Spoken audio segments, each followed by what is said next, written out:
Wow. What a phenomenal introduction. We should hire you, in fact. Probably. Success looks like, go get an engineering degree and then graduate and get a master's in the US or in India, get an IT job and then try to buy a house. Mostly, I think what the society will say, what your peers will say, what XYZ son is doing is always a daunting factor. I've been kind of a king of jugaad in a lot of ways. That's how I bootstrap my business. I got an academic suspension and I got academic suspension. Okay. And I got expelled from my university. Okay. And my visa was terminated and I was sent back to India. So 1 week I sat down and I wrote an entire letter telling my dean that I deserve another chance and I don't want to let down my community. I mean, Indian Oil is 80,000 crores. Right. It took 100 years for Indian Oil to build. Yeah. How is Uber able to create a market value that's worth 80,000 crores in less than like 2 years with 4 or 5 people? We've gone from bootstrap revenue of 50 lakhs in year 1 to around 40 crores today. I said, makes sense. And I said, beta, you don't know Fountane? तुझे Fountane पता नहीं है ना? 2 साल दो, you'll know Fountane. Hello everyone and welcome back to yet another episode of the Dhairya Decodes Podcast. In today's episode, we have a teen entrepreneur joining us. He is the founder and CEO of Fountane, which is a part venture studio and a part venture business consulting firm. They are a company based out of the US. However, they have their team and operations in India as well. A bootstrapped company, which is obviously tech focused with over 100 plus employees. And they've been bootstrapped for 7.5 years now. We have the CEO and founder of Fountane, Aditya Siripragada, joining us in today's episode. I'm not just going to be decoding his career trajectory and his entrepreneurial journey, but we're going to talk a lot about leadership, hiring the right folks into the ecosystem, scaling a company in a bootstrap manner, his passion towards tech. We'll also dive deep into what they do as a venture studio. He's also an investor in a lot of tech-based and tech-backed companies. So we'll also understand a little bit on that front. Apart from that, I'd like to dive deep into the person that Aditya really is and talk about a lot of stuff that you may not have heard about him earlier. So without any further ado, let me welcome Aditya to the Dhairya Decodes Podcast. Wow. What a phenomenal introduction. We should hire you, in fact. Probably. That was a very, very good introduction. Thank you so much for having me on your podcast. This means a lot. I hope to give your audience a lot of value and hopefully share something worth, value of my career. I'm sure. And while we were speaking about a lot of stuff off camera before we got rolling, I think the one thing that I have to say and that I've noticed is you have quite a vibe and an energy, right? Which is not very common or kind of felt of at least around a founder. So when you think of the word, I don't know, I mean, it's not like an Indian thing, but every time you think of like a startup founder or someone who's building something from scratch, there's this serious energy that you associate with them. And you're quite different from what I had imagined. So I'd like to start off on that note. Yeah. So I quite like that. Very chilled out, great vibes. Oh, let's go. But with that, why don't we go back in time? And just before that, I recently watched this reel where this senior biz dev sales lady kind of breaks down the mind of a salesperson and what makes a salesperson really good at their job. Okay. And they say that it's a combination of charisma and a competence, right? Good and one. then there is no charisma without Riz. So, Riz is very important if you're a founder, at least like the sales side, the external facing, right? True. So usually if you have two co-founders, one of them is the one with the Riz and without Riz. So you're the one with the risk, really. I mean, some can say so, but I do appreciate that. Thank you so much. Perfect. No, thanks for sharing that as well. And I definitely agree. But why don't we go a little back in time, Aditya? And why don't you share with us a little bit and set some context around what kind of family background do you come from? How did your childhood years while growing up really look like? Yeah. And I'd like to know what kind of an environment were you in, right? Were you surrounded majorly by just relatives, cousins, etc.? Or did you see a lot of your fathers and mothers, friends, peers, colleagues, etc., doing a lot of different things in their career? Yeah. So what were the early footprints or impressions that were left on your mind with respect to career choices or what life had if I was to align it with your family background and what role it played? So I grew up in Hyderabad here in India until the age of 17. Okay. We're in Hyderabad right now. Yeah. It's a very special place in my heart. I was born here in this place called Mushirabad. Okay. It's a place in Hyderabad, and I come from a very conservative middle class family. Right, a lot of people say that, but I truly mean it. Both my mom and dad back in the day used to make 5,000 rupees salary, and then my dad got fired from his job, so he said, I'll start a company. And that was, he took the entrepreneurship path, while my mom was working in the back then AP Transco, which is the electricity department of Andhra Pradesh. Right. And so she had a government job. she had a government job, and my dad was an entrepreneur. Yeah. And we were living in a one-bedroom rented house here. Right. And we had a scooter where this Chetak scooter. My mom used to sit in the back. My dad used to drive it. There's this little gap in between that they would fit me into. I went to the school called St. Joseph Public School here. We had a group 50 to 60 students, 12 different sections. It's a massive school. And all my peers were, kids of milkmen and the paperwalas and all of that, right? So the upbringing was a very it's a if here we have this game called Golilu, and it's that cricket and Golilu and this 7 stones. Life was much simpler, and forget about dreaming and entrepreneurship and going to the US, setting a company. For us, dreaming was that you buy your own house and settle down, get an IT job, right? So we were not even thought that you can dream that far. And I don't say that in a bad way at all. It's just that and sometimes what happens is dreaming and wishful thinking is a privilege. Yeah. And that privilege was not quite there with us until my father's business started doing a little bit better when we had moved out from the area that we lived to a nice affluent suburb. And not that we could necessarily afford being in that suburb, but my dad had always this belief that if we are surrounded by wealthier people that were well-to-do in life, that rubs off on us, and it has compounding effects throughout our journey. 100%, so yeah. We've tried to punch above our weight, going to more better schools, more affluent schools. Not that necessarily we could afford it, but my family choose to invest our resources in those things. We've never gone for a vacation, or we didn't buy a fancy car, but we've gone to good schools. Right. That's one thing my family always said, we're going to do. Right. So when I went to the school in a suburb of Secunderabad called Indus, it's primarily you're affluent, they're primarily English spoken. And at that point, I could barely speak any English because I grew up speaking Telugu, and that was the only language that I knew of. Yeah. And for the first time, when I was asked things like, okay, so what car does your dad drive? And people are what movie are you watching this weekend? And it was only it was expected of you that you watch an English movie.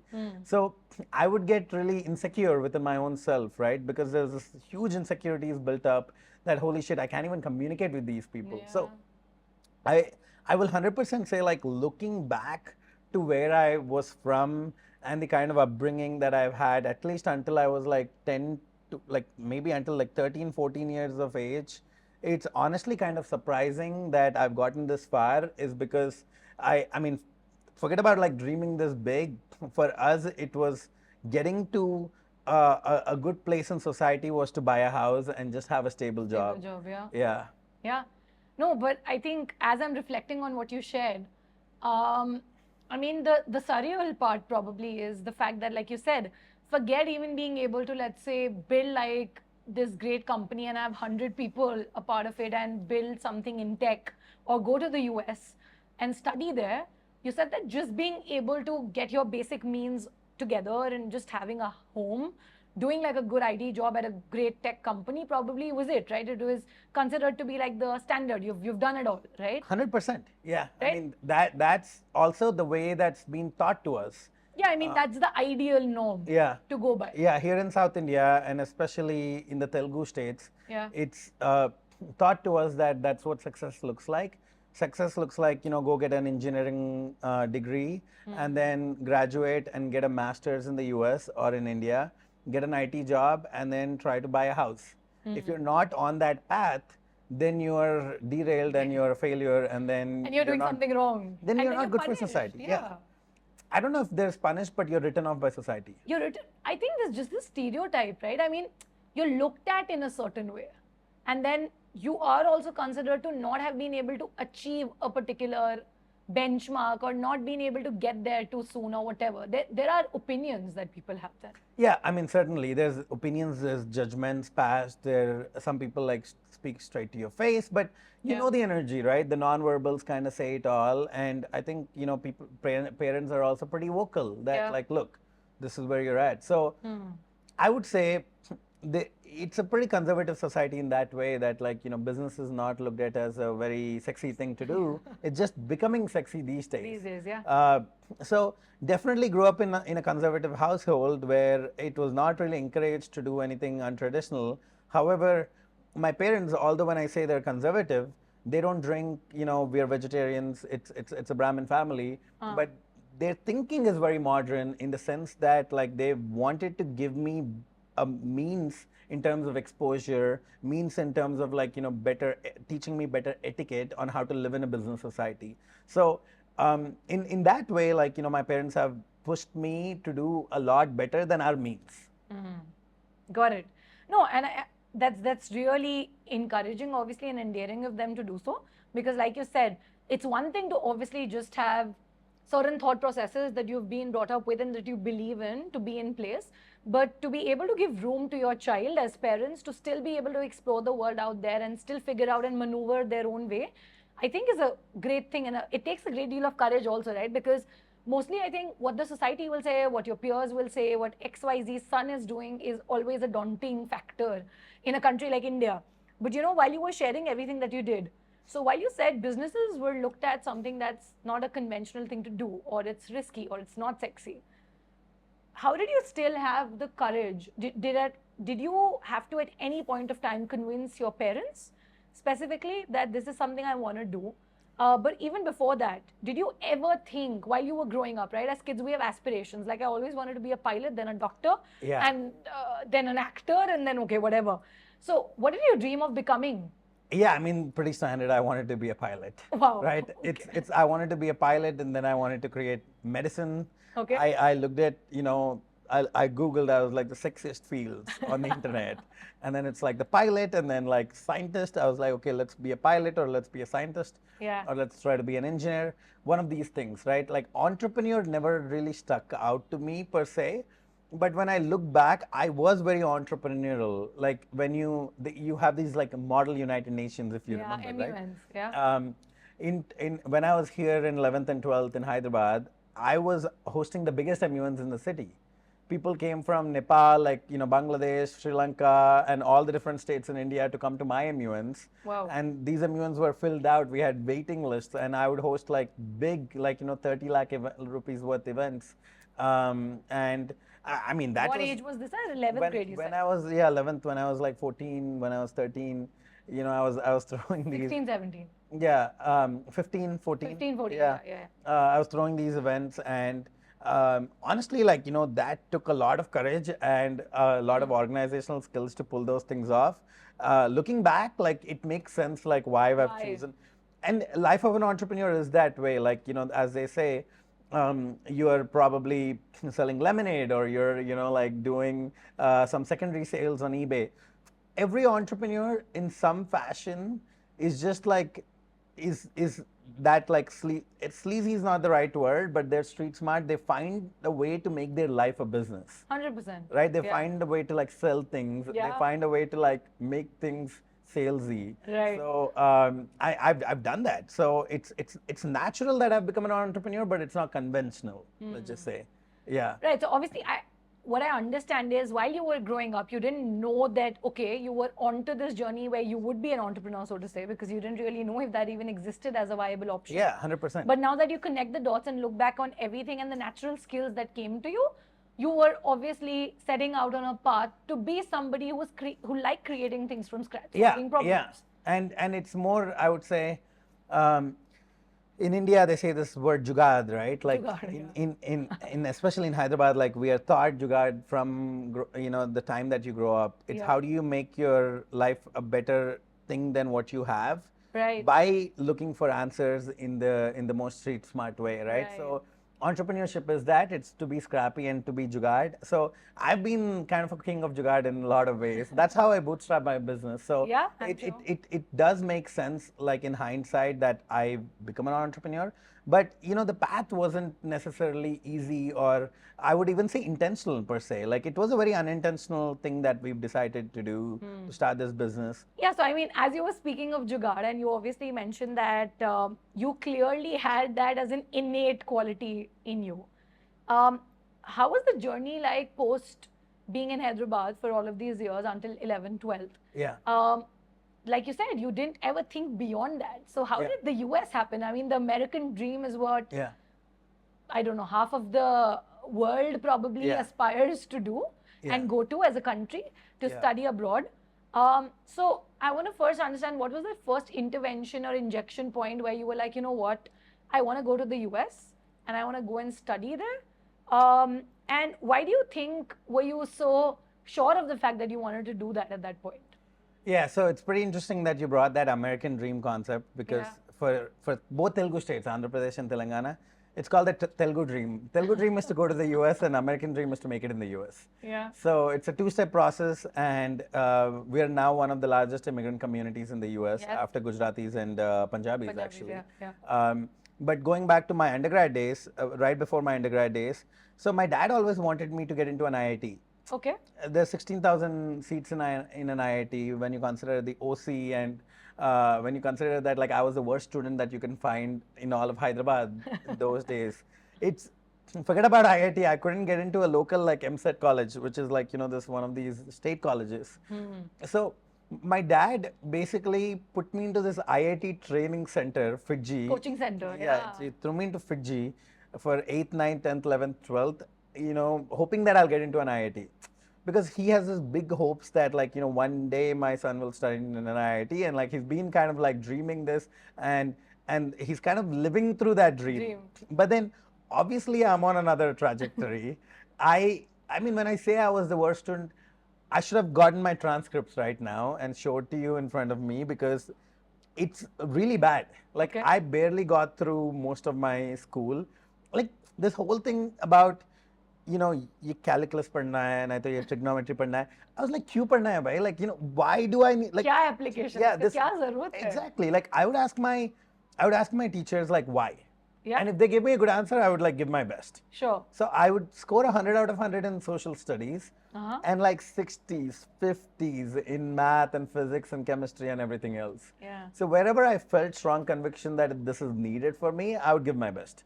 So somewhere in between, what happened is, I usually always tell the story. My dad met the founder of Fiji. Oh. And Okay. and then he said, like, look, like, isko to IIT, my dad was like, isko to IIT nahi aayega. Like, what's my plan B? I need something for my son where he makes a reasonable life out of the situation that he's in. And the founder of Fiji said, like, the thing about Indian universities is, Indian universities are made because of Indian students, because Indian students are so bright. It's not because of Indian infrastructure or Indian universities as a whole. But the thing about US universities is, it's the US universities that make the student. I agree. Other way around. And then he was like, in the US, the universities make the students and not vice versa. So if you send an average student to the US, वो अच्छा finished products हो जाएगा, आप उसको US भेजा दो.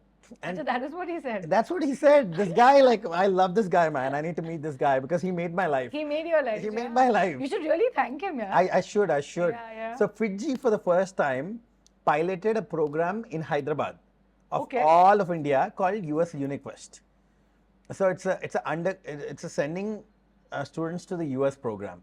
So Fiji sends students from Fiji- India. So Fiji created a program to only train students in SATs and ACTs. Oh, okay. Yeah, and I was in that pilot batch. Wow. What Yeah. a place to be. What a place to be, exactly. Yeah. So And But did you have any idea what doors or avenues this was going to open up for you? nothing, I don't know anything. Like I just said, went okay, with I it. just went with the flow. I had no idea what it was. My dad said like, this is the best thing that you can do for your life. If not, we have to open pawn shops. Right? Like that's what we have to do for you. Then I said, okay, like, I think you guys are right about it. I looked into it. It's pretty promising. And then who is going to US for undergrad? I don't know anyone that went to the US for undergrad. So I said, it's an interesting So you idea. never had an aspiration of going to a foreign country and studying? No, I had Individually? obviously. You did? Because all my cousins at that point left to the US. Oh, okay. So I was definitely certain I wanted to leave to the US. Okay. But at the age of 17, You didn't think of it that yeah, 100%. At the age of 17, I had no idea that I would go to the US. early. Right. So when I looked into the program, I was like, okay, this is fair. This is actually a very good deal. Like I should consider going to the US. Then I was continuing to do my MUNs and I gave my ACT. I got a good score all of a sudden. And then my dad said one condition. He said, if you don't get into a top 20 school, I'm not going to send you to the US. So I got into 11 schools in the top 20. Really? Yeah, and then my dad said like, "Ye kya ho gaya? Like, where is this coming out of?" Who is this? Yeah, who is this Aditya? guy? Yeah. So I said like, look, US mein, there's not standardized testing. They'll look at my whole profile. My profile is very good. And then obviously, he didn't believe that, but he said like, you did some jugaad. I'm sure you did. So he was trying to figure out the finances and like they put a lot of land on collateral and there's this whole drama, this family drama. It's just like a Tollywood movie. All my relatives are coming saying, isko kyun bija raha hai US, like, invest in land. Land is an Itne paise appreciating kyun kharch kar asset. rahe ho? Aditya is a depreciating asset. There's a lot of that, right? Drama and like this I whole get it. behind the scenes footage. And then I had left to the US exactly 9 years ago, August 16th. 2 bags, nothing else. I was only 17 years at that point. I went to the University of Minnesota for my undergrad. Right. I went to a business school called Carlson School. Right. And What degree did you pursue there? it was a Bachelor of Science in Analytics and Marketing. Analytics and marketing both. Yeah, and both. Life is very interesting there, and undergrad is like a very, very different, exposure than and masters, because you have all of your friends are Americans and the culture is different, and I got into partying. Yeah. Yeah, tell me a little bit about when you move from a city like Hyderabad Yeah. to the US. Yeah. It's a huge cultural shift. And at the age of 17, it's not just about having to get everything done by yourself, not having any help. It's also adulting to a different level, right? I remember even in India, when I went to a hostel Yeah. in Vellore, right, at the age of 17, it was Yeah. very, very, the first 6 months were tough. Yeah. Tell me a little bit about how was the experience just settling in, understanding how that country operated? I was so ecstatic to be there Yeah. that I forgot about culture shock. I was Really? I was getting drunk and I was like, going to frat parties and I was like, meeting all these girls. Like it wasn't really. I had no time to think about culture shock. I was just living just in living the in the minute. moment. Yeah, I was Yeah. living in the moment. I was like, chalo daru peete. Like it was a very, it was a fun ass time. Yeah, like yeah, there was no time to face a culture shock there. Right. I was, I had the main character energy in You had me. the time of your life. Yeah, I had the time of my life. But then I got into an academic probation because of my grades after my first semester. And then after my second, and then I had another semester to repair my GPA. And I got in an academic suspension. And I got academic suspension. academic suspension. Okay. And I got expelled from my university. Why? Because I got consistently below 2.0, 2 semesters in a row. Oh my God. Okay. And my visa was terminated and I was sent back to India. Are you serious? Why would I make this up? Okay. So I can show you my suspension letter made right it now. To a great university. Yeah. Got there and then you got Yeah. suspended and sent back. Sent back. This is really okay. Yeah. Tell me a little bit more about. So when this happened and you were told Yeah. that listen, you'll have to kind of go back. How did Yeah. you receive it? I read the letter while going back to India. I was going for a summer vacation. I was coming back for a summer vacation and I read, oh wow, so I'm not coming back. And I didn't know how to even digest that. And I'll tell you, it took me 3 months to process the information. I'm sure. It was definitely one of the hardest. I mean, I'll be very transparent to say it's probably the hardest moment of my life at that point. I was having panic attacks, I was borderline suicidal because I was fine to be called a failure all day long, but then I knew that it was going to come to my parents. They were going to call my parents failures because they invested in me and they showed conviction in me. Right. So it was my parents that I was worried for because. Were you also fearful of all of those relatives and everybody Yeah. who thought that they shouldn't have invested that kind of money? It was not me. Yeah. I know I was written off. It was more for my parents. It was from the parents. It was for my parents. And it was also, I looked at a whole community of kids that could have been sent to the US. But, हमारा क्या होता है ना India में, we all become poster childs of good or bad. If somebody did something bad, Aditya went to the US and he's an idiot. So we're not going to send you to the US. So I didn't want to be the poster child of why some other kid doesn't get to live their dream. Yeah. Right? So I had a tough time. I went to Coimbatore to Isha Foundation. Isha Yoga Yeah, Foundation. I did a whole 1 week of this meditation program. Inner engineering. I came back and then I read a Reddit post where I saw that you can petition and you can ask a dean for, it's like almost a forgiveness plea. Okay. Right? It's like how presidents get to forgive a sinner or a person in prison. Criminal. It's like that. A dean gets to do that for an expelled student. Okay. But then you have to write them a letter.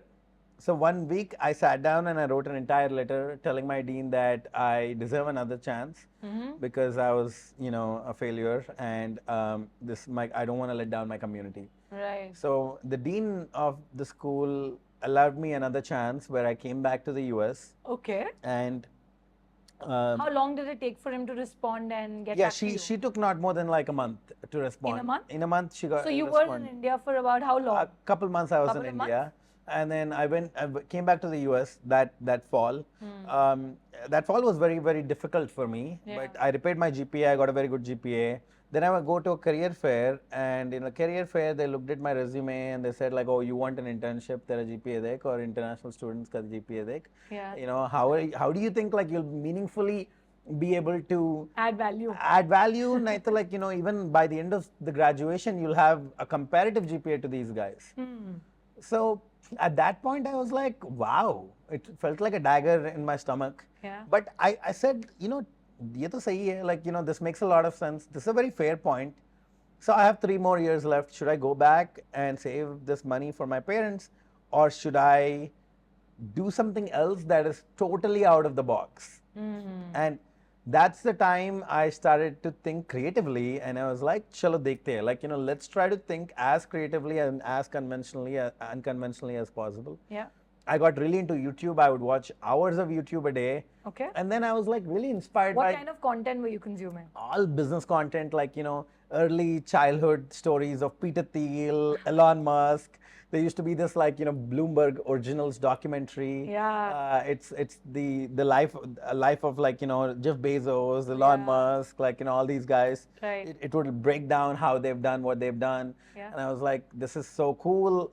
This is so interesting. Yeah. And I read the stories of Uber and Airbnb and how they've basically got built by a team of 4 or 5 people. Yeah. And I was like, how the fuck is a 4 or 5 team building a 80,000 crore business? Yeah. It's 10 billion, 80,000 crores. 2017 Uber was valued 10 billion. Right. I was like, Indian Oil is 80,000 crores. Right. It took 100 years for Indian Oil to build. Yeah. How is Uber able to create a market value that's worth 80,000 crores in less than 2 years with four or 5 people? Yeah. 4 years, let's just say. So I was really fascinated by how technology companies were created by thin air. And then I learned this process called minimum viable products. MVPs. Lean startup methodology. Were you introduced to tech per se as a concept before that, or were you kind of inclined towards it or deep into tech in general? No, I was never. I hated tech. And I would despise tech people, and I would think they had no riz at all, and I didn't want to be friends with them. So I went from that to then being fascinated by business of technology and the business of scale. And I was like, wow, technology is scale, and scale is how you create like insane market valuations. And it doesn't take a lot to create these things out of thin air. Yeah. Then I started looking at, our state of Minnesota in the Midwest. And then I saw how many minimum viable product agencies are there. And I didn't find a single one. Okay. This was back in 2000? 2016. And then I was like, this is very interesting, right? I started to get excited about it. Right. I started to get excited about minimum viable product agency. And I pitched this idea to a bunch of my white friends because I was like, I need a Gora guy because that's the that's a phase of business. That's what's been told to you. Yeah. Shopping for a white guy there, I pitched to all my white friends. They said this is the dumbest thing I've heard. Oh God. So I just had the conviction in me. I was pitching left, right, center to anybody that I would find. Then one of my classmates, this Gujarati-born American guy, Sawan, he was really into it. He's like, this is the best idea that I've ever heard. Chalo karte. Then we, came back to India. We put newspaper ads in Telugu newspapers, Sakshi and Inadu, and we were looking for front-end developers and back-end developers. And we had said we're looking for early stage developer hires. And then there's a place called Amirpet here where it's a coaching institute. There's a bunch of, coaching centers that graduate every year, early stage tech people. Yeah. And that's how we hired our first team. And then we said, okay, we registered our business in the US, state of Minnesota on April 14th of 2017. Yeah. And we were ready to work. Wow. So you said that one of these Gujarati guys got really interested and showed conviction, obviously, in the idea, and you guys came back, put up a couple of ads in newspapers, and you registered the company as well? Yeah, we just threw up. We got a Minnesota LLC going. And so you registered the company in the US? We registered the company in the US. We didn't have an Indian company until later. Correct. Yeah. And then it was just the two of you back then? It was just the two of us back then. And then we hired a small team in India and we got going. What was the problem? While I understand what an MVP agency can do, just for the audience, if you could break down what problem were you trying to solve for? Yeah. So the idea is the access to technology entrepreneurship. Yeah. Right. So when in the state of Minnesota, there's 18 Fortune 500 companies. It's the highest per capita of Fortune 500 companies in the US. Okay. We have a Best Buy, a Target, a United Health Group, which is a top four, Fortune 4. Correct. Then we have Mayo Clinic, Medtronic. These are not Fortune 500, but large. They are large. Brands, yeah. Right. And then General Mills. It's a large food and ag hub, a large retail hub, and a large healthcare hub. Right. So my thesis around entrepreneurship always was that there are people in these companies that would see unique market value and inefficiencies that these big companies are not solving. Yeah. And the way to solve that would always be startups. Yeah. So now, if those people want to create technology companies and they want to invest, they're asked to invest $200,000-$300,000. Yeah. How are they going to have access to technology entrepreneurship? Now, the cost has to be significantly reduced down to $30,000 if you want to give this innovation a chance. So my thesis was always, let's make technology entrepreneurship accessible. Accessible, yeah. Yeah. And we do that by offshore. Okay. Which is the IT consulting business, it's always been done. Yeah. But the way that we wanted to do it was through 0 to 1. Like idea to minimum viable product to market. So can you explain, maybe breaking it down a little further? I'll break down what an MVP is. Yeah. How would you do it for, let's say I have a tech-based business. Yeah. How would you help me out? Yeah, awesome. So let's first dive deep into what a minimum viable product is. Because a lot of people still don't understand truly what a minimum viable product is, right? So the thesis around minimum viable product basically is that there's this guy called Eric Ries that wrote a book called Lean Startup Methodology that got very popular because it's the way that Silicon Valley built product. Yeah. If you look at early Airbnb, early YouTube, early Uber, or early Facebook, the feature set of these products were very limited. A YouTube was just a feed, a media player, That's it. Library of content. Library of That's it, yeah, content. yeah. A Facebook was a profile and a news feed. An Uber was a point A, point B, and you being able to see that your ride is coming. So what it took to create technology entrepreneurship was just 2 features at the end of the day. Yeah. Right? It's not the 10 features that you see today. True. It's only those 2 features. So the concept around a minimum viable product is find the most effective and impactful features that would create adoption for your users. Okay. And based on that, try to like then keep building the product further. So instead of like overbuilding, like I always say this. Now, let's just say like you build a mansion, right? Like you want to build a mansion, 40 rooms, like 25 bathrooms, like let's just say, right? But you have to sleep in your own bedroom. Bedroom, yeah. You have to sleep in the master bedroom, right? Correct. So the concept is simple. Let's build the master bedroom first. Yeah. Then let's build your everything else mansion, can pan out, right? yeah. So that's a minimum viable product, basically. Makes It's that simple. So Right. our thesis was simple. If some like really interesting entrepreneur that has a great background, great thesis, has an idea, we would help workshop with them on how to build this product in the most capital efficient way with the least amount of features in it. Very interesting. Yeah. So that's how we got started. The first company that we helped create actually is this last mile grocery delivery startup for student campuses. Oh. Yeah, and we went all the way from idea to minimum viable product to traction in less than 90 days. Like the early adopters for all of that. Everything. And at the end of 90 days, which was a 3-4 month period, right, it got funded by Techstars and Target at a $10 million valuation. Oh, wow. Yeah. And that's when we were like, okay, fuck, like this is actually not a thesis, this is working out. Yeah. Like, what kind of support did you provide them with? Was it like a service that you were providing to them? Was it consultation? What was it? It's a service. We did all the way from like, we call it like the business model canvases to design thinking workshops to the UI UX, the web and mobile development, go-to-market planning, helping onboard users, ATM strategy, like all of that, like, user adoption. We were helping with like, load testing, like testing QA, how to workshop feedback with users. User acquisition. It's basically we've done everything related to how you create a technology business. Right? It's not just like app banana. Like there's a lot of things that go into building an app. Correct. Right? An app, like I don't even call it building an app, building an app-based business. Right? So when this company got funded at a 10 million valuation, me and my business partner looked at each other and we said, fuck, we are in the wrong business. We should not be in the business of, because we said, this is so stupid. We got a fee for these guys getting a $10 million valuation. This is so stupid. Instead of us trying to be in the business of projects, we should be in the business of business. Yeah. And then we were like, our service is right. Correct. But our offering is wrong.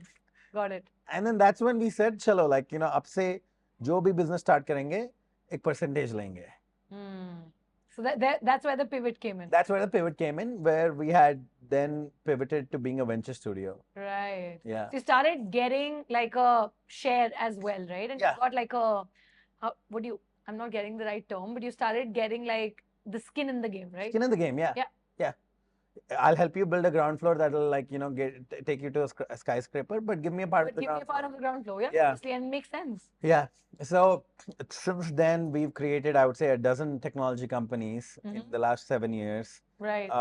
We've gone from bootstrap revenue of 50 lakhs in year 1 to around 40 crores today. And we've doubled year over year in revenue every year for the last 6 years. Right. And in the 12 companies that we've helped create, we've had 3 exits. Oh, okay. Yeah. You've had 3 exits We've had 3 exits as well. Yeah. One in the healthcare space, one in education, and one in parking. And yeah, so we've done it all. We've done the life cycle of business. Yeah. And today, we don't only we moved away from doing minimum viable products as such, and not just working with startups, but our main offering has become creating startups for enterprises. Oh. Because 3 years ago, we started to get calls from enterprises asking for us to build internal startups. Right. Then I was like, like Why do they even I was like, want? what the hell is happening? Yeah. Right? I thought startups was created by like scrappy team of two, Uh, three people, yeah. like, broken windows, like, garage. But then this is the model of innovation that most big companies are also into. Yeah. Now you see Reliance Jio launching an Agio, a Tata New, launching a Tata New. These are internal startups Yeah. in big companies, Correct. right? They're given a limited set of resources and they say, you figure it out. Budget and you figure it out. Yeah. Now, AWS is a startup within Amazon. Yeah. Because Amazon didn't want to do their own server. Like Amazon didn't want to Put their own. necessarily, have their own necessary. servers. Yeah. And they said like, let's create a server farm with excess capacity. Mm. And once they had excess capacity, they were like, abhi kya kare? Like, give this thing on rent. Yeah. And that became like now Amazon's crown jewel business, right? Yeah. So internal startups in big companies is how you increase corporate life cycle. Correct. And in finance terms, it's called investing free cash for future cash. Future cash, yeah. FCF to FCF. Correct. Then now we started to do it as a service. Yeah. Pretty interesting. Yeah. So, I mean, while obviously you've explained this really well and it makes sense and everything that you did and the pivot and the transition was quite natural. If I was to also ask you, so if let's say in a line or two, you had to just condense and tell me what does a venture studio necessarily do? So how would you put it? So the business model of a venture studio is becoming more popular now in the US. I see a couple guys trying to do in India also on Twitter. A venture studio is pretty simple. It's how do you incubate startups out of a house? Let's just say it doesn't have to be a physical house. It can be a mental house. But under one umbrella, how do you launch and incubate many businesses, many technology businesses, right? That's what a venture studio. It doesn't need to be technology, but it's how do you like incubate a business out of thin air instead of necessarily like having a team that goes on like their own journey. It's how do you like manufacture businesses under one umbrella, right? So a lot of venture studios have their own thesis, right? Some venture studios might have some unique distribution related to creator economy, and they're like, let's try to create 4 or 5 creator economy businesses because we understand creator economy really well. Right. So they try to like launch small businesses all around creator economy because they have centralized pool of resources around creator economy. And our thesis is simple. In our thesis of Fountane, it's looking for unique B2B opportunities. Okay. Where our partners have domain and distribution. Right. And all they lack is like, the agility and technology creation. Got it. We'll partner with them and we'll help like look into a space that is under innovated and we'll launch a technology business very quickly and we'll scale it. I think it's a extremely targeted and focused and super clear niche segment that you're kind of catering to and helping with. Yeah. So I think then it becomes even the more easier to be able to give them exactly what they need and help them the right way. And then scaling becomes quicker. Right?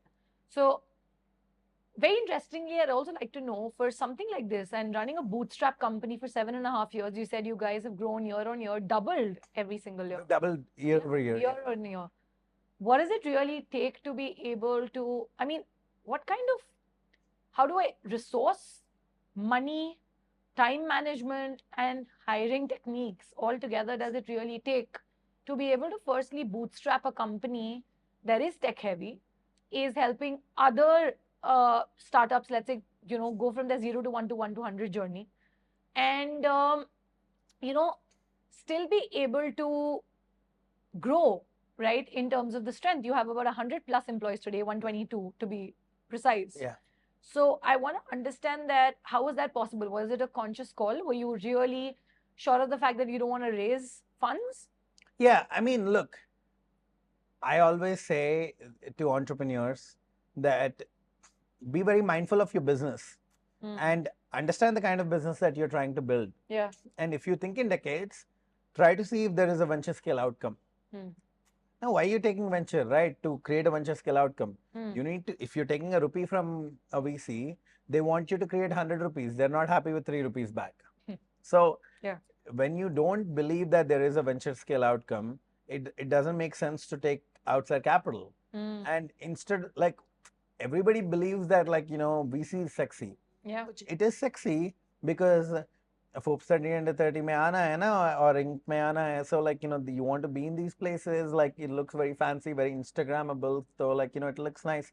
But ultimately what's really sexy is control. Yeah. Owning your company Owning your, outright, like yeah. being a boss, like look at Hyderabad, we have like Mega Engineering, Dr. Reddy's Labs, Aurobindo Pharmacy, Hetero. Um, these are businesses like control outright by like promoters. They're out public in BSC, Yeah. and they have massive like lavish properties. The guy in Aurobindo Pharmacy went from Aurobindo Pharmacy to Aurobindo Real Estate, and he'll go to another business, Yeah. and then another business. So it's just that's sexy. Yeah. The fact that like you are agile as a business and you can think in decades and you're able to build a business for a lifetime. So I had always been very deliberate in wanting to build this business, and I look at this as like a decades business and Right. not a simple exit. Right, right. No, and I think it makes a lot of sense, right? Like you said, it's all about the control and the autonomy that comes with it as well, right? Because, I mean, obviously, well, great, having external funding, having that kind of support, mentorship, whatever you want to call it, or that push in the beginning or even later on at stages could be great. But then there is always a trade-off, right? There's 100% a There's trade-off. always a trade-off. Yeah. And I think that trade-off is not looked at the way it should be. I think it comes with a lot of pressure too. Yeah, it certainly does come with a lot of pressure, right? And the way that we had always looked at it is that Fountane is a tree, right? You don't kill the tree for the bark, you eat the fruit. So let's try to build a tree, and each branch or is different companies, and let the companies fundraise. Yeah. Let the companies go out, figure out how they have to live on their own. Yeah. But then let's not pressure the tree. Correct. Let the tree be a tree of lifetime. Yeah. And let our portfolio companies have their own thesis.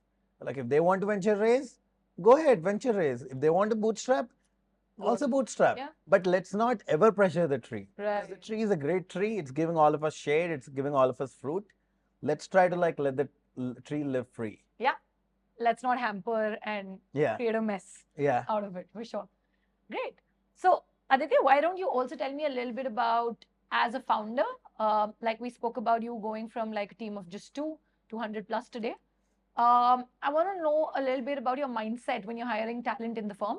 Yeah. What is it that you really look at? Are there certain values that have to be like, they're non-negotiables when you're hiring, irrespective of the role? And what do you think have you cracked right when it comes to hiring the right talent? So I'm very particular about hiring talent. I have my own thesis around hiring talent. I call this like the broken soul theory or the misfit theory. And in some ways, like, I'm a misfit. Yeah. I didn't belong in the society. That's why I had to figure this thing out, right? And I believe our society largely is misfits. I agree. Most of us. Right. Most of us are misfits. So I try to find these like misfits. I try to like, kind of unite all these broken souls under one roof. Yeah. So I'm very particular about their story. I'll listen to their story, see what hardships they've gone through. I want to find the guy that's not been given the opportunity that he deserves, he or she, right? And I want to be the one that believed in them for the first time. That's where the kick for me is, right? Right? Like I almost want to be an investor in people. So you could be okay with them not having enough experience in being the best at the job. That's so, okay. That's my primary value that I look at. But I have a criteria of 3 things that I look in terms of like, hard skills and soft skills. Yeah. The values that we are looking for always is A is curiosity, B is teamwork and respect, and C is integrity. Right. So curiosity is, okay, fine, you want to learn about coding, you want to learn about design. My thesis is information is abundant. There's free information everywhere, YouTube, Twitter, Reddit, wherever free information is there. When people learn from unconventional means, I get really excited because they're like, student of life. Correct. Right? I'm looking for students of life. Then the second thing is teamwork and respect. It's most meaningful things are not achieved alone. It's only achieved in teams. Yeah. So I look for these like interesting stories of their life where they've achieved meaningful outcomes with teams and what role they've played. And then the third thing is integrity, right? I've always been this person where like, although I'm the CEO, you can ask my team, I'm a team player primarily. I look at like, the company as a bigger entity and not me and myself. Yeah. So I put selfishness out of the door, greediness out of the door. Right? I want everybody to have the same value of integrity. So I kind of see in different ways and stories that they're telling me where they display this characteristic of integrity. Right. So a combination of being able to work in teams, being a naturally curious person that has integrity, and that's a broken soul in some ways. Yeah. It fits And right that's well. what you get at Fountane, guys. Yeah, 100%. If Yeah. you fit these criterias, like come reach out to me. Please reach out to Aditya. Yeah, of course. Please reach out to me. I'm always available on Twitter. Yeah. And we've hired people in very unconventional ways, and we'll continue to do that. In fact, I know you're very active on Twitter. Yeah. Twitter is a great place to be as a founder, I feel. Yeah. Why don't you tell us a little bit about any interesting story around some hires that you've had from Twitter, and how come Twitter for hiring? I mean, while I know a lot of founders outside of the country do use it, but it's a very unconventional way in India, at least. I know a lot of startups have still started doing it, but tell me, when did you first hire talent leveraging your Twitter? Social media, let's just say broadly. In general. So, we had just earlier talked about bootstrapping and the kind of things that like you have to go through as a bootstrap founder. Bootstrapping is all about jugaad. Finding a meaningful way to survive. Yeah. Right? And there is no answer in any textbook that this is how you bootstrap. Right. Right? It's about being creative. So 2021 mein kya hua? Like, all these startups started getting funding like crazy. Yeah. Any startup with an idea, pitch deck is getting funded in the US and in India. Yeah. Then COVID bhi hai. So people started hiring remote talent. So in a span of, I would say, 60 to 90 days, we lost 40% of our teammates. Oh my God, okay. Cred, an academy, Byju's, you name it, Razorpay, you name it. Yeah. We started losing talent left, right, and center.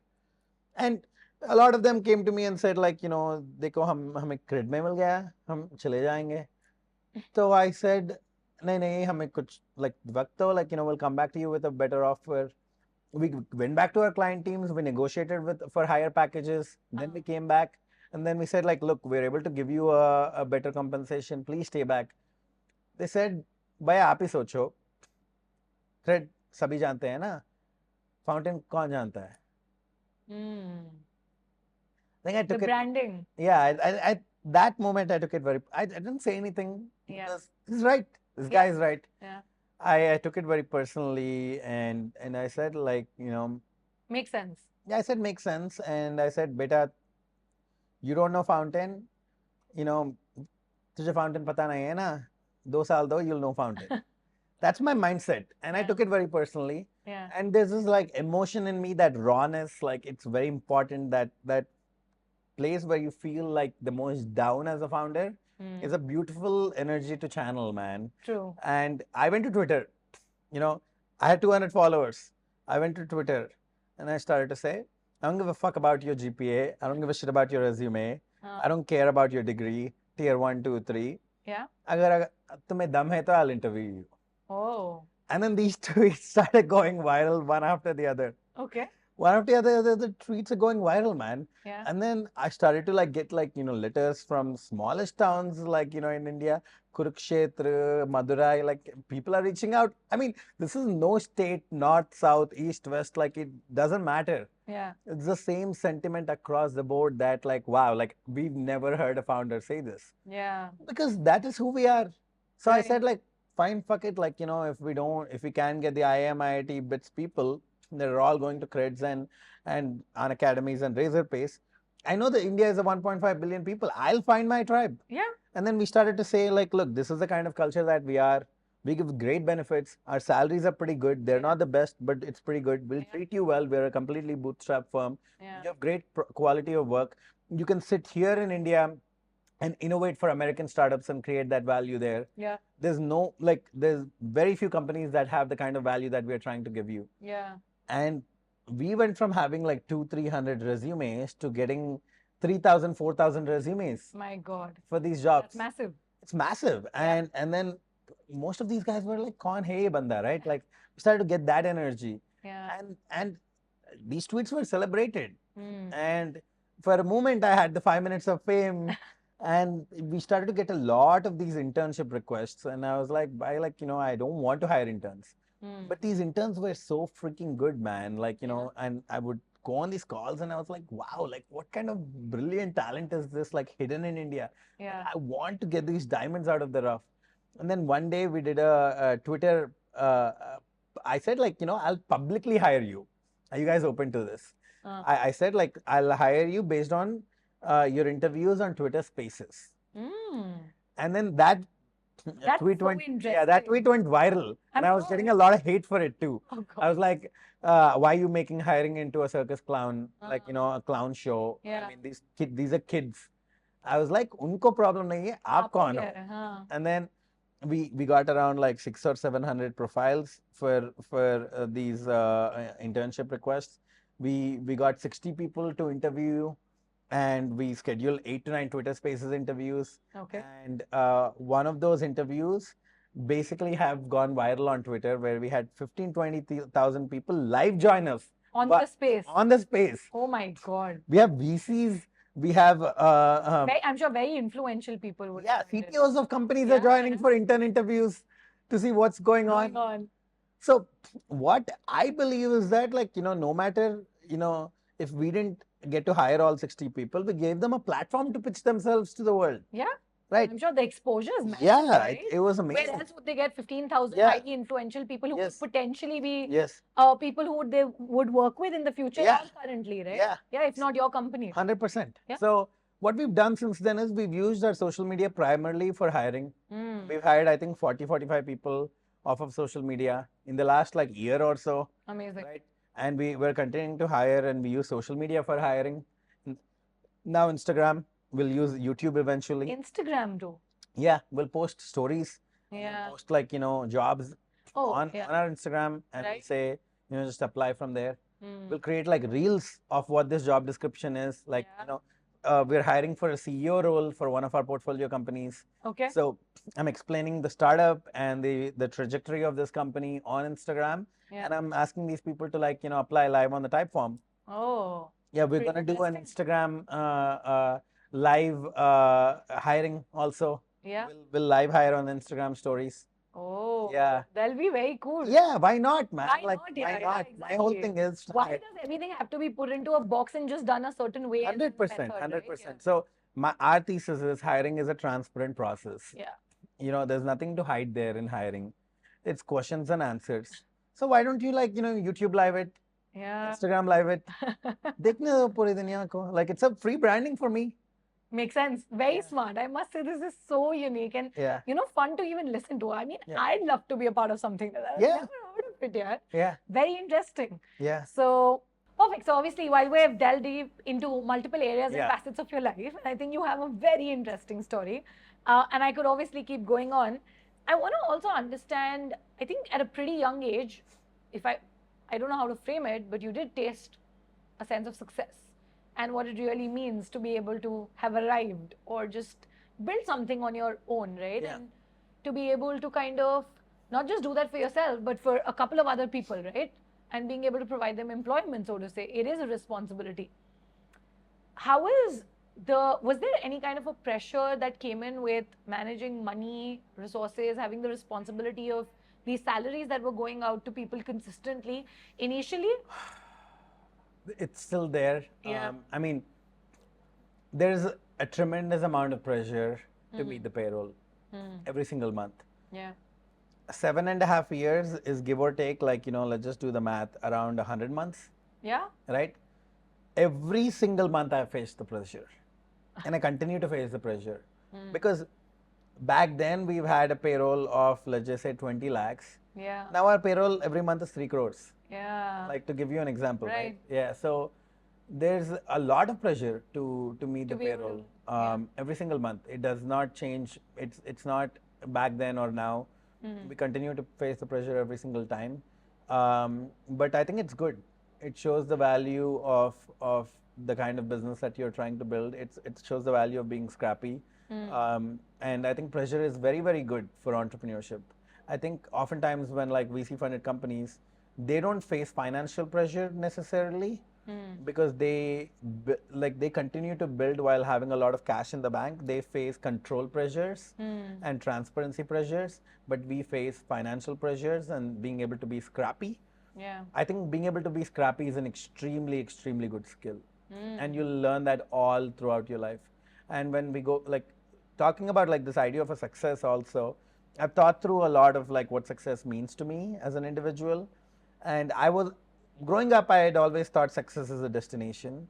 It's really a work in progress. Yeah. Yeah, it's always like if you ask Elon Musk, are you successful? He'll say he'll say until I have a colony in Mars, I'm not successful. Right? I don't think he'll be satisfied even then. Yeah, 100%, because it's a work in progress. Yeah. So there's no destination, right? There's no what's the destination like? It's very subjective. It's very subjective, but we've been taught growing up that it's a destination. Correct. But now I feel so much so that it's a process and it's a work in progress all the time. And there's also this, I mean, again, going back to growing up here in Hyderabad and in the kind of upbringing, I had never in a million years had thought I'll be in New York, living in Manhattan, like running my own companies, having a team of 105 people. Yeah. It's unbelievable. Like I wouldn't have in my slightest thoughts, have imagined that this will be my life. Right. So why will I ever think that this is all, right? There's also this Jay-Z saying, which I really love. We've not come this far to only come this far. Yeah. Right? Yeah. So now that I'm here, I want it all. Right. I want everything. Why not? And in my thinking is also, while I'm at it, I want to build 1,000 people up with me. With you. Yeah. That's really well said. And I think, like you said, that there's always so much more to achieve and do, right? I don't think it's an ever-ending spiral. But while we spoke about pressure, etc., everything, and obviously you did mention what success meant to you as well, Aditya. Do you have you made any changes in your lifestyle, the kind of people you surround yourself with, or certain practices that you have kind of inculcated in your daily life that help you just stay sane as a founder? Let me just put it that way. Just staying sane, right? Being able to handle this pressure every single day, keeping the team motivated, keeping yourself motivated, still being focused towards the vision. Yeah. I don't know. So it's really interesting because there's no day that looks the same. Yeah. Every day is very, very different, especially because I live between the two countries, right? Right. I will say, if I don't work out, I go crazy. Got it. Like I have to work out. There's no other way. And I do things that help me stay sane, which is I travel, I cook a lot. Okay. And I used to do a lot of stand-up comedy a few years ago. That's my own life. Like only my friends know that life, right? And obviously, like I go out with my friends a lot. You know, all the new, anything new, I try to like explore that.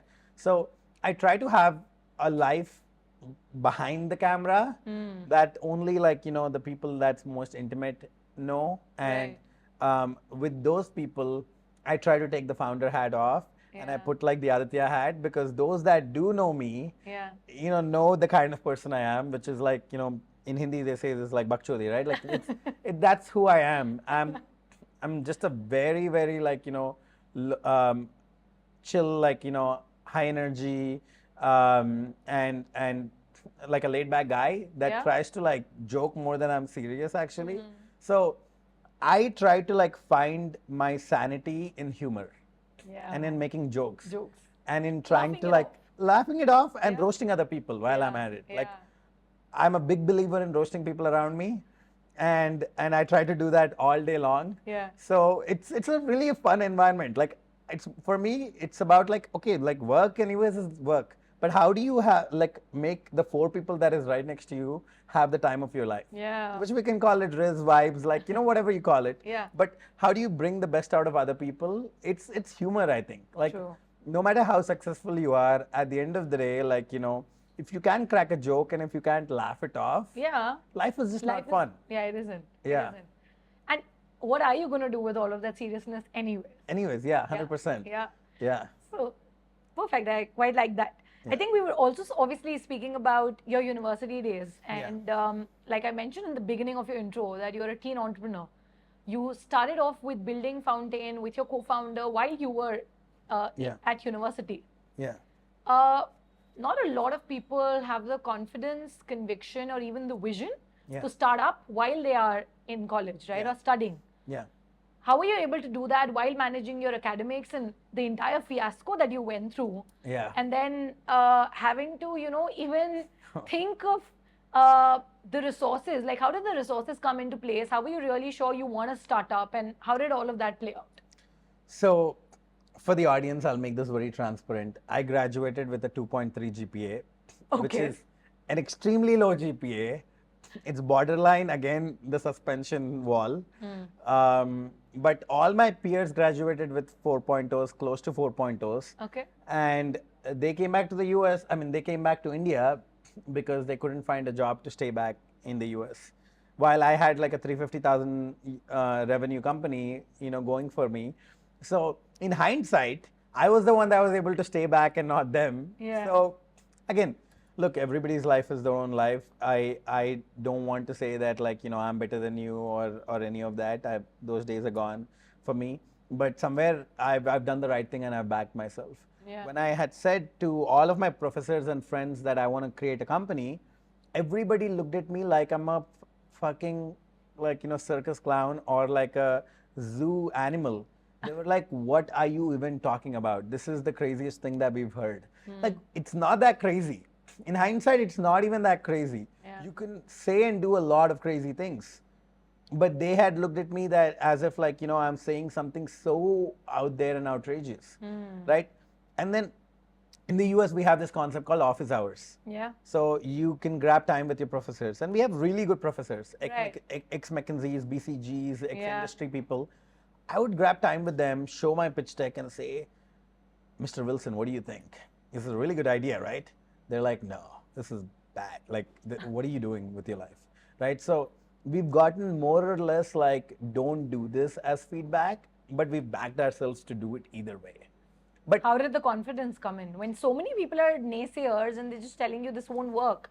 How do you still have that confidence in place and intact that no, I'm still going to get this done?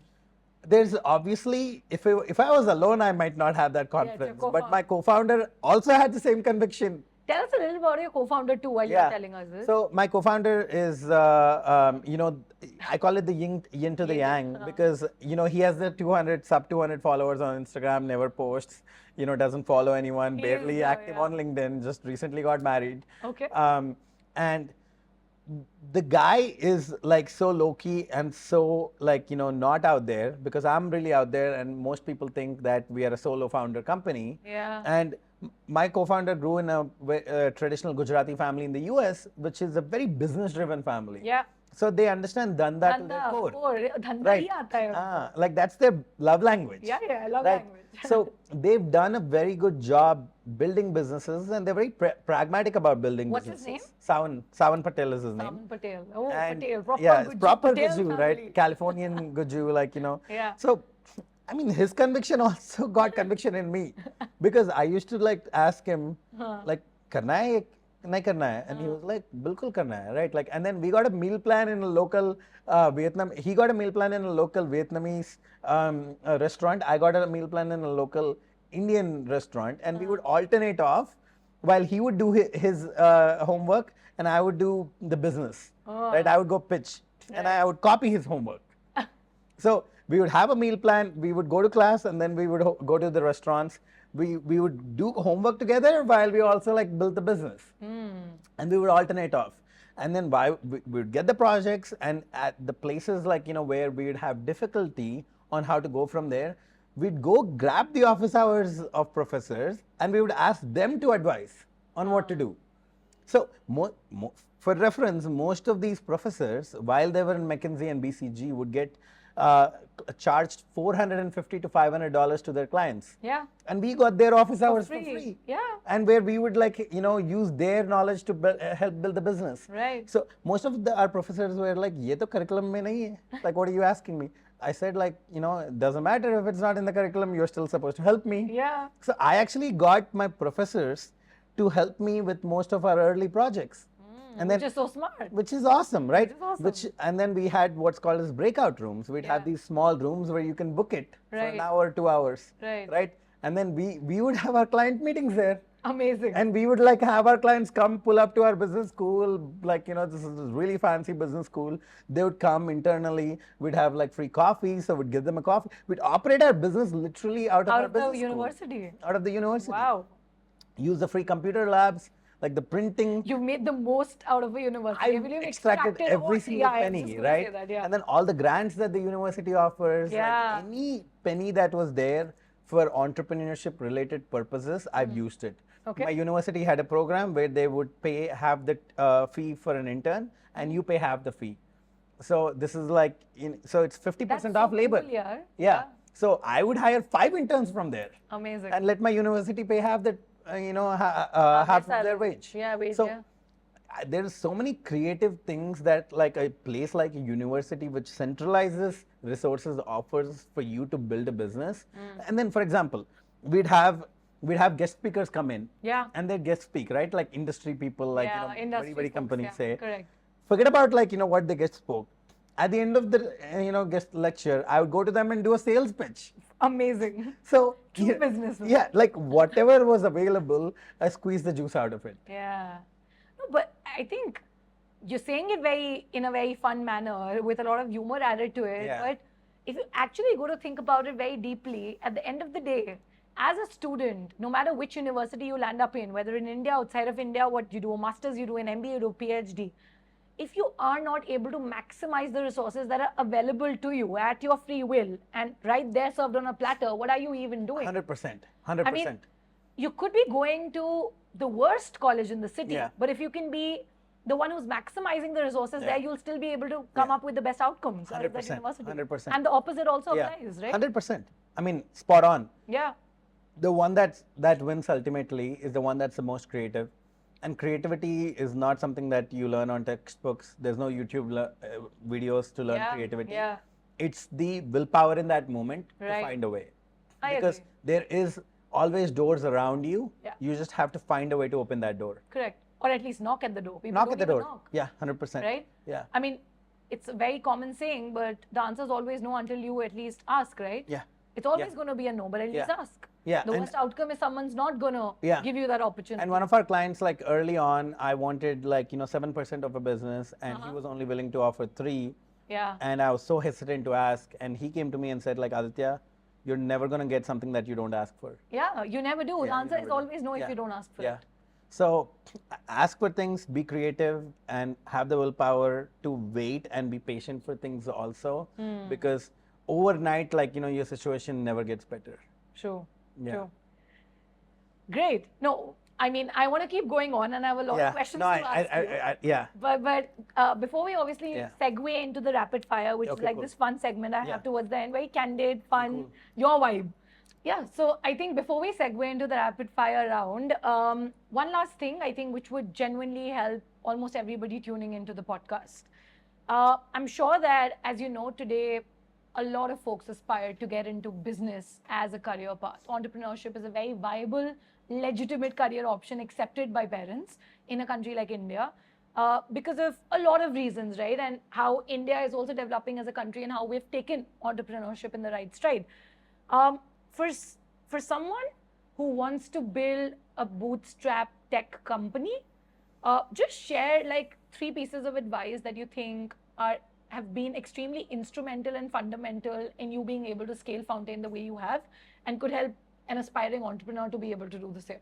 First of all, I'll make it very easy, right? Yeah.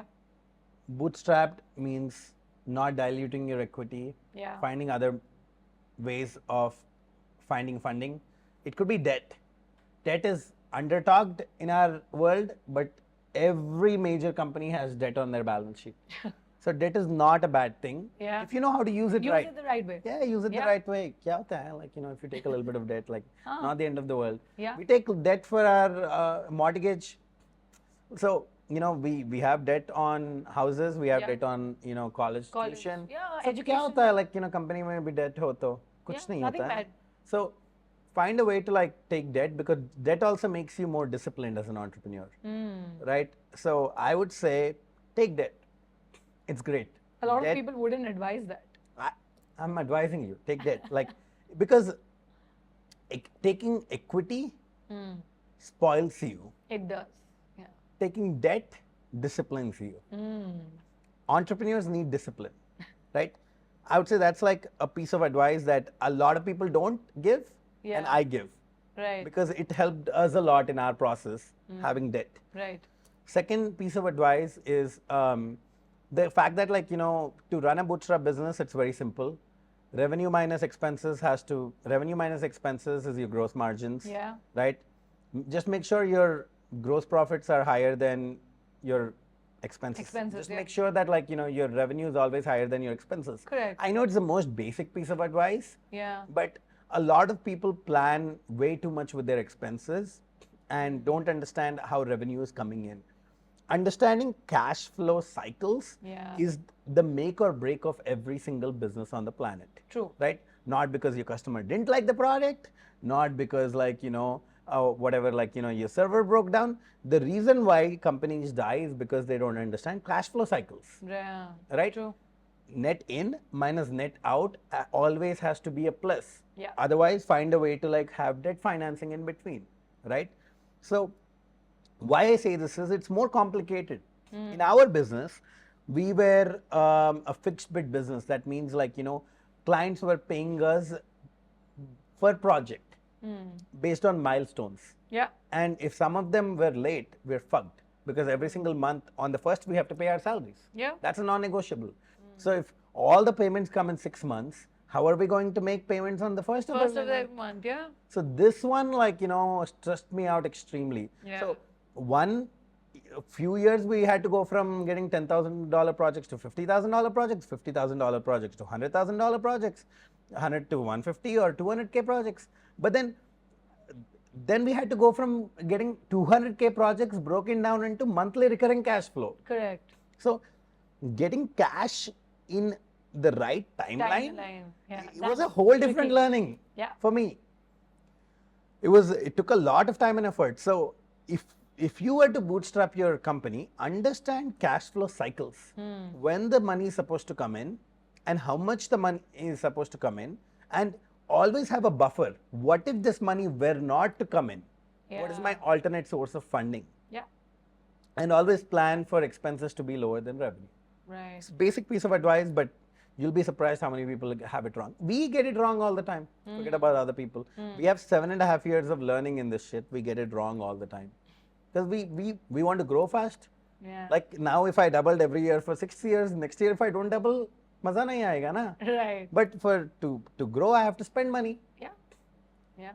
So it's a basic piece of advice. People get it wrong. One fatal mistake, your business dies.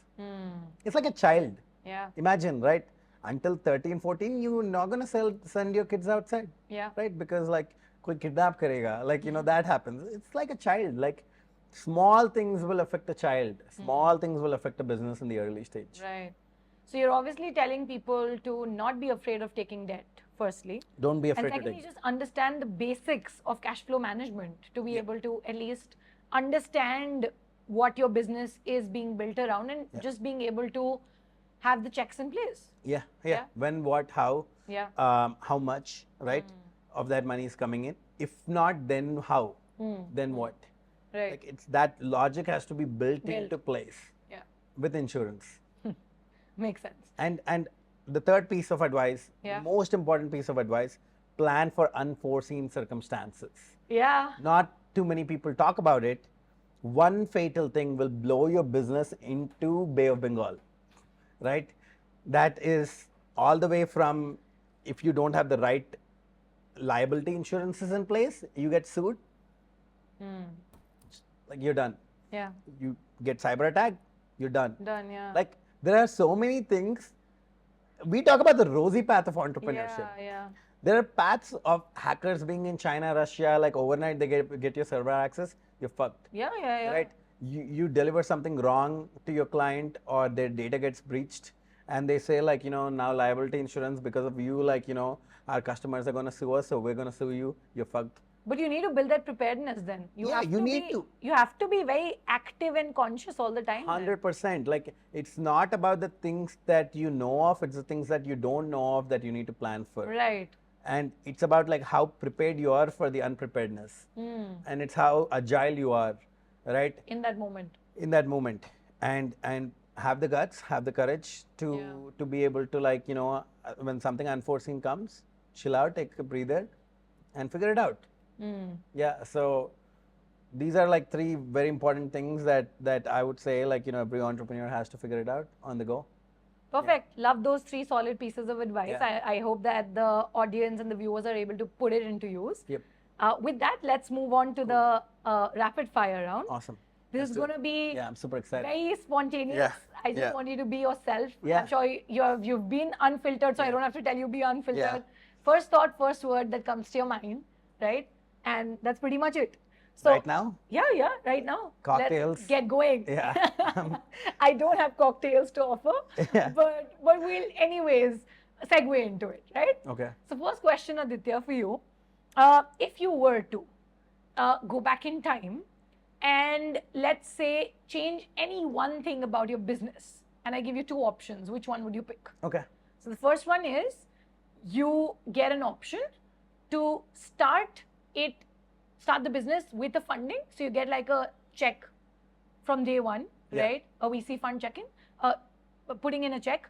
Second option is that you have an option of having somebody else as the co-founder, and then you started this same firm with the same vision. Which one would you pick? I would take capital over You take not capital? having my co-founder. I think having a co-founder is actually such a significant part of our success. So Yeah. and that particular person also. Yeah. Yeah, it's like kind of saying, like, if somebody has had a successful marriage, would you rather have more money like earlier in your life or have a different wife? So, Amazing. I like that. Yeah. Okay. So I got your choice there. Yeah. Great. Second question for you. Money, fame, reputation, success. Which one is the most important to you at this moment and why? money, fame, Reputation, reputation, and success. success. We've said success is a work in progress. I don't really care about it. Money, fame.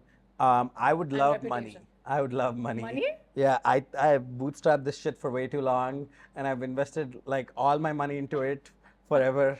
I could do a lot with money right now. Yeah. A lot of people wouldn't choose that, but Yeah. again, thanks for being honest. I Yeah. mean, it is important, and why not? Yeah, perfect. Yeah. Okay, the third question for you is, if you had a chance to have a round table dinner conversation with any three people, living or dead, who would you pick?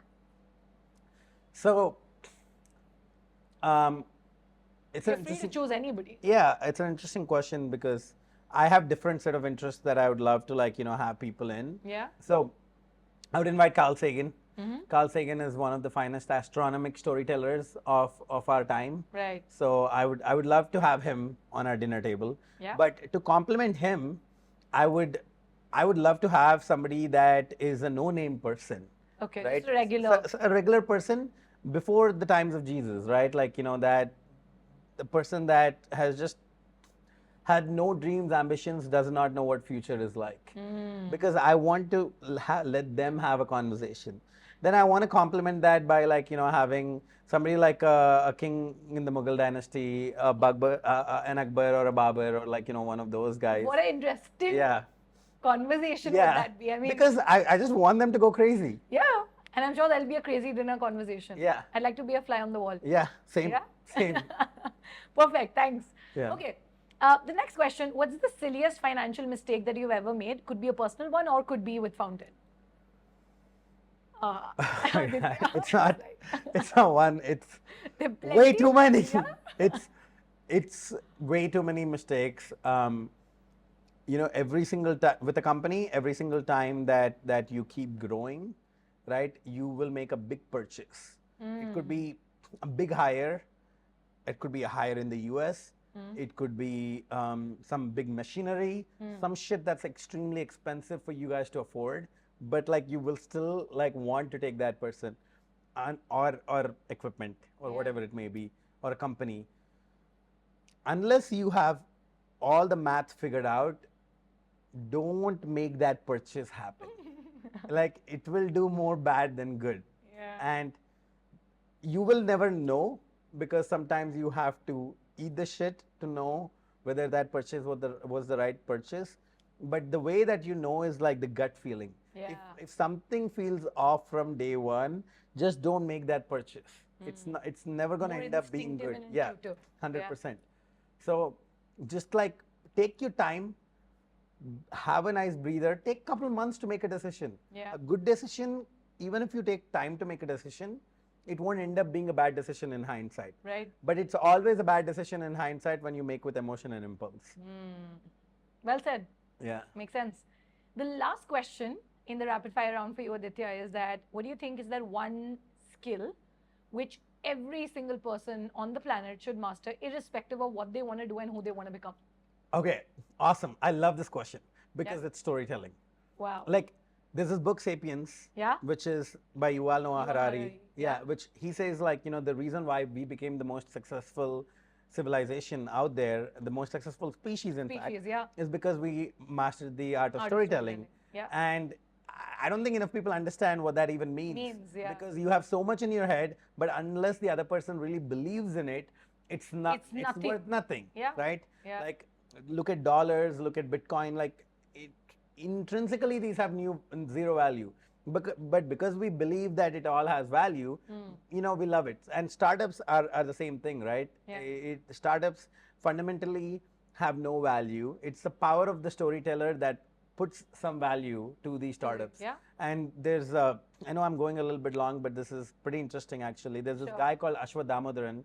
He's Ashwath Damodaran. Okay. He's the professor of valuation at NYU. Oh, okay. And he's called the Dean of Valuation by Wall Street. And he was doing in the early Uber days, he was doing the Uber's valuation, and he did all this complex math, and he said, like, Uber's value is actually 8 billion from this math. And one of Uber's early investor, Bill Gurley, very famous, Benchmark Capital, comes to him and says, actually, Uber's value is 16 billion and not 8 billion. And the guy says, like, no, I think I got my math right. This makes no sense. Uber's actually an $8 billion company. Because look, it's a rideshare company. Think about how many rides, how many cars on the street, how many rides, how over the year, how many rides will it be? And if you take a 35%, like, put a percent multiple, this is 8 billion. And then he says, no, that's where you're wrong. Uber is not a ride sharing company. It's a transportation network company. And rideshare is a part of our business. Right. It's just the articulation and the way he put it. So all of a sudden he changed, from Uber to be a rideshare company to a transportation company. Yeah. And now you're putting different parameters, different variables to it, and the revenue doubles and triples. Yeah. Exactly. So it's all in, like, how you tell a story. True. And if enough, the people that get farther in life are the people that are very articulate and can tell a damn good story. I agree. You have to have a story worth telling. Yeah. I mean, it always makes it Yeah. sense. Yep. Perfect. Love that. Thank you so much, Aditya. I think I've had a very, very fun time. There's so much that I've gotten to learn about your personal life, your childhood, your days in the US, crazy intervention with your co-founder, how you've built Fountane, everything that you guys do to be able to get the right culture in place, bootstrapping, and so much more. For everyone who stuck around till the very end, I hope that you had valuable insights that were shared by Aditya. Try and implement them in your life and reflect on them rather than just sitting on what you heard.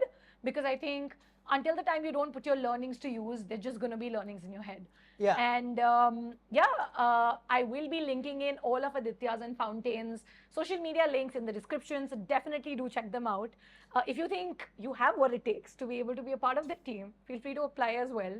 He's always hiding. If you stuck until the end, and if you have any appreciation towards all of what you've heard, if you're either a founder or you want to work with us, just write me a thread, right, and tag me. Yeah. And I would love to, like, see your work. If you are a founder, what you're building and how I can be helpful. If you think, like, we'd be a great place for you to be at, just, like, tell me, like, the kind of proof of work that you have and why we should hire you. Yeah. We'll always give you an interview. Perfect. Yeah. And with that, yes, any last note on which you'd like to end this conversation? I hope you had a great time. And I've had a great time. You're a phenomenal interviewer. You Thank bring you. the vibes with you. Just have some damn good biryani while you're here. Sure. Hyderabad is a great place. Yes. I'm a huge Hyderabad aficionado, and I'm an advocate. More people should move to Hyderabad and build their companies and life out of here. We are where the North meets South. I agree. Where Telugu meets Urdu and Hindi. So, yeah, I have a good fucking time in Hyderabad. Yeah. Wonderful. Thank you so Yeah. much, Aditya. And with that, once again, thank you so much, everybody who stuck around till the very end. That's it for this episode. I'll see you in the next one. But before you leave, don't forget to like, share, and subscribe to the Dhairya Decodes channel. Thank you so much.